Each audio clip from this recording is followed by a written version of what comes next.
This project all started with a bedside table you see here that I made back in college. It's made out of plywood and some conduit to hold it up.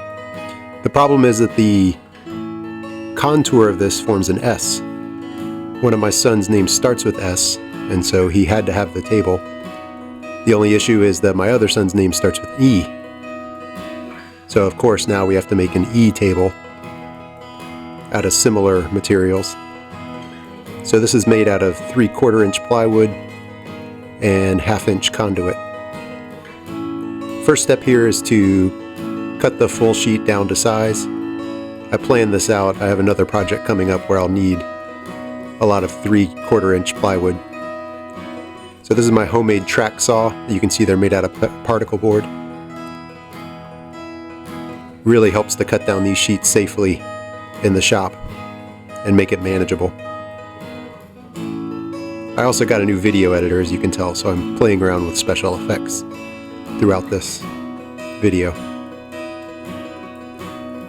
So this is really just cutting the plywood down to a manageable size.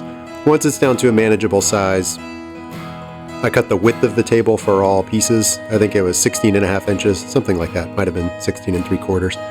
But that first strip will be the top and the middle portion, I think. And the second strip will be the two sides and the bottom portion. It really doesn't take a lot of wood. It's less than a 1/2 sheet of plywood and maybe 8 feet of conduit, so pretty small materials list. This is my homemade crosscut sled. Now I'm just cutting all of the pieces down to the proper length. As you'll see later, there's a top and a bottom that are on the order of 18 inches. And then in the middle, there's a dadoed piece that fits in as a middle shelf. This shows me planning out where that dado will go in the middle. And what we're going to do is we're going to put a channel right down the middle of this piece of plywood that's the same width as the plywood thickness, which is about 3/4 inch. This is marking it here.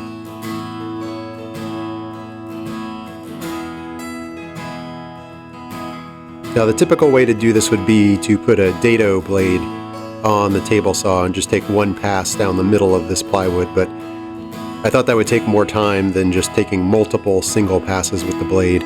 So I set up the blade to go halfway through this sheet of plywood, and then you'll see here I'm just moving the plywood around, taking small strips out of the middle of it until there's a nice channel passing down the middle.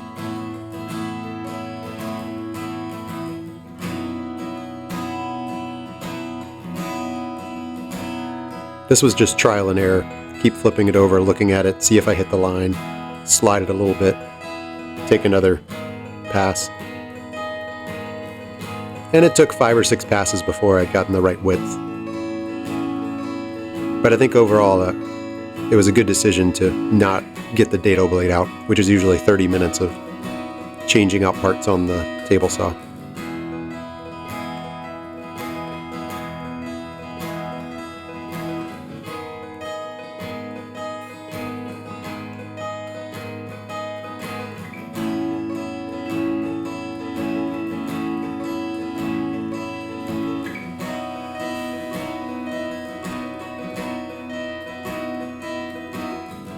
Next up is cleaning out that dado channel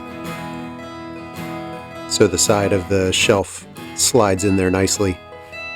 Just use a chisel to take out the small parts that the saw blade didn't touch.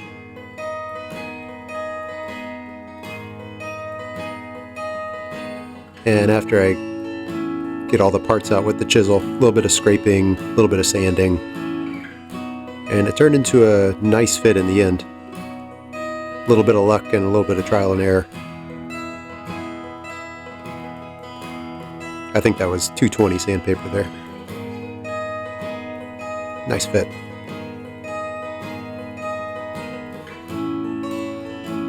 And the next order of business was to mount these conduit holders. This part I didn't really have a plan for it when I came into it, but I knew I needed to attach these to the wood They're really built so that they attach to metal conduit boxes, not directly to a board. What I ended up on is a piece you can see here, where I've drilled a hole at exactly the right size, and I use this as a routing template to go down into the board. I had to do it this way because I didn't want to drill all the way through the bottom board. As you'll see, the conduit holders just fit in that, and the bottom side of that board is the top of the table. So I couldn't drill all the way through. I had to do it with a router. And since these adapters were a little longer than I needed them to be, I hacksawed them off, and that made them fit in the holes just to the right depth. Some quick sanding before I assembled it because it's easier then.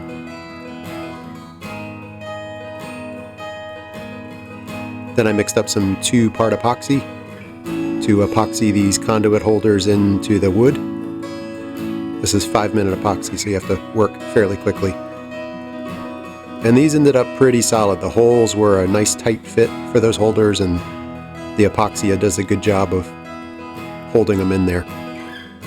They're not really load-bearing, they're actually in compression when they're on the table, so I'm not worried about them long term. Here's a shot of hacksawing up the conduit.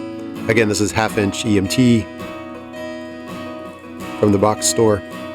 And finally, assembly. This was a little bit of a complicated assembly. I had to get all of the conduit into the right holders at the right time, and then glue up all the wood while it was on its side so everything would be aligned by the table. But it all worked out first try.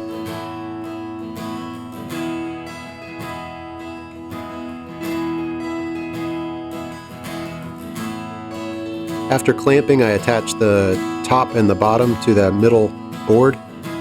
I thought about this a lot. I almost went with some dowels or pegs. I ended up going with screws in the end for a couple of reasons. I think the steel will really give the table a lot more rigidity.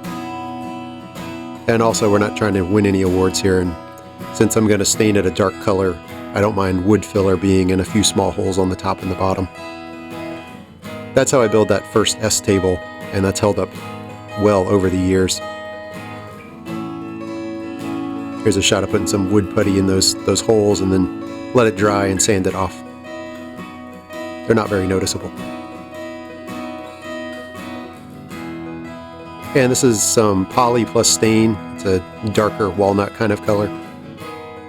Just put one coat on there and then a quick light sanding with I think 400 grit, which darkened it up even more, and then a second coat.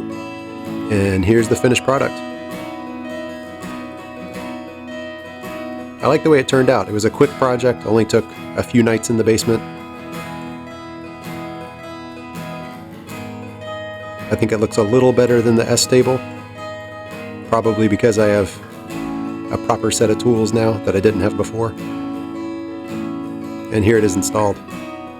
Looks like an E, so now we have a matched pair. Hope you enjoyed it.